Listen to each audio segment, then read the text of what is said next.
Jnanpith award గురించి ఒకసారి చూద్దాం. వినోద్ కుమార్ శుక్లాకు జ్ఞానపీఠ్ అవార్డు ఇచ్చారన్నమాట 2025లోని. మొదటిసారి 1965లోని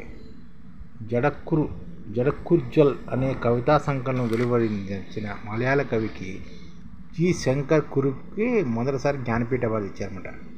1968లోని జ్ఞానపీఠ్ అవార్డు నెలకొల్పారు. అంటే భారతీయ రచయితల కోసం 1961లో నెలకొల్పిన జ్ఞానపీఠ్ అవార్డును మొట్టమొదటిసారిగా 1965లో బడక్కుజల్ అనే కవితా సంకలనం వెలువరించిన మలయాళ కవి జి శంకర్ కురుప్కు అందుకున్నారన్నమాట. 2025లో ప్రఖ్యాత హిందీ రచయిత వినోద్ కుమార్ శుక్లా, ఇతని వయసు 88 సంవత్సరాలు, 59వ జ్ఞానపీఠ్ అవార్డు ఎంపికయ్యారన్నమాట. దేశంలో అత్యున్నత సాహితీ పురస్కారానికి ఎంపికైన ఛత్తీస్గఢ్ చెందిన మొట్టమొదటి రచయితగా ఈయన నిలిచారన్నమాట. అదేవిధంగా ఈ అవార్డు స్వీకరించిన 12వ హిందీ రచయితగా నిలిచారన్నమాట. అంటే ఇప్పుడు వరకు 59 జ్ఞానపీఠ అవార్డు వస్తే అందులో 12 మందికి హిందీ రచయితకి అవార్డులు ఇచ్చారన్నమాట. కథలు, కవితలతో పాటు వ్యాసరచన శైలిని ప్రజ్ఞాశాలి అయిన శుక్లా సమకాలీన గొప్ప హిందీ రచయితలు ఎవరిగా గుర్తింపు పొందారన్నమాట. అవార్డు కింద 11 లక్షల నగదుతో పాటు సరస్వతి మాత కాంస్య విగ్రహము, ప్రశంసా పొందం కూడా ఇస్తున్నారన్నమాట. ప్రముఖ కథా రచయిత జ్ఞానపీఠ అవార్డు గ్రహీత ప్రతిభా రాయ్ సారథ్యంలో జ్ఞానపీఠ ఎంపిక చేసిన సమావేశమే. అంటే ఇంతకుముందు ఈ ప్రముఖ కథా రచయిత అయిన ప్రతిభా రాయ్ అంటే ఈవిడ కూడా జ్ఞానపీఠ అవార్డు వచ్చింది. వీళ్ళు ఒక కమిటీ ఏర్పాటు చేశారన్నమాట. ఆ కమిటీ వినోద్ కుమార్ శుక్లను ఎంపిక చేసి నిర్ణయం తీసుకుందన్నమాట. హిందీ సాహిత్యంలో సృజనాత్మకత, విలక్షణమైన రచనా శైలి, ఆయన చేసిన అద్భుత కృషికి గుర్తిస్తూ శుక్లాన్ని ఎంపిక చేసినట్టు ప్రకటించింది.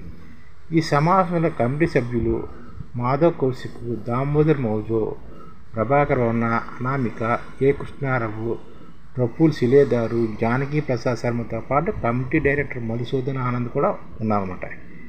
అంటే వీళ్ళందరూ కలిసి ఈ సమావేశం వేసి ఇతనికి ఇచ్చారన్నమాట.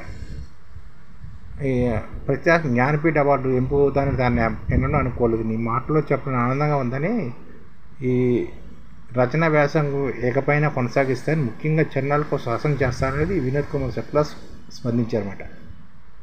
తన విలక్షణమైన భాషా పట్టిమ, లోతైన భావోద్వేగాలకు పేరుగాంచిన శుక్లా దీవార్ మే ఏక్ బిట్కి రహతే ది అనే పుస్తకానికి 1999లో సాహిత్య అవార్డును కూడా అందుకున్నారు. శుక్లా రచించిన నౌకరీకి కమీజ్ 1979 అనే నవల, 1978లో వచ్చిన శుక్లా రచించిన నౌకరీకి కమీజ్ అనే నవల అనంతరం మణికౌల్ సినిమాగా తీశారన్నమాట. మణికౌల్ కూడా ఈ సినిమా తీసామండి నవలని, అంటే నౌకరీకి కమీజ్ అనే సినిమా. అలాగే సబ్ కుచ్ హోనా బచా రహేగా 1992లోని కవితా సంకలనం వచ్చిందన్నమాట. 1992లోనే సబ్ కుచ్ హోనా బచా రహేగా కవితా సంకలనంకు ఆయన ఎంత పేరు తెచ్చిపెట్టింది. భారతీయ రచయితల కోసం 1961లో జ్ఞానపీఠ అవార్డు నెలకొల్పారన్నమాట. ఇందులో 2025లో ఈయనకి వచ్చింది జ్ఞానపీఠ అవార్డు.